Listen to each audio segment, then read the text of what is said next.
রাস্তার ধারে কত চমৎকার করে ফুল ফুটে থাকে, কজনই বা সেই ফুলের খবর রাখি, কজনই বা সেই ফুলের দিকে ত্রিগ্ধ নয়নে মনের আকাঙ্ক্ষা, মনের আবেগ মিশিয়ে চেয়ে থাকি।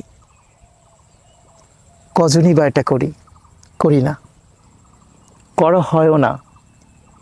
কারণ হচ্ছে আমরা মানুষরা খুবই ব্যস্ত। ততদিন পর্যন্ত ব্যস্ত যতদিন পর্যন্ত আমাদের কবরের উপরে না ফুল গাছ জন্মাচ্ছে। আমাদের কবরের পাশেও একটা সময় এরকম ফুল ফুটে থাকবে, কিন্তু তখন আমাদের আর কোনো শক্তি থাকবে না উঠে সেই ফুলটিকে ছোঁয়ার মতো করে।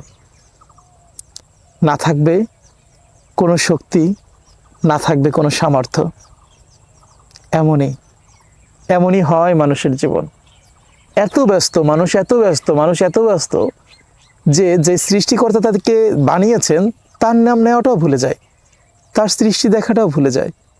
কিন্তু সে দুনিয়ার প্রতি এতটা ব্যস্ত হয়ে পড়ে, সে ভাবতে শুরু করে, বা হয়তো বা ভাবার মতো সময় পায় না যে তাকে পরকালে যেতে হবে। পরকাল বলতে কোনো কিছু দুনিয়াতে রয়েছে, দুনিয়ার শেষ জীবনটাতে রয়েছে। আমরা মানুষরা এমন,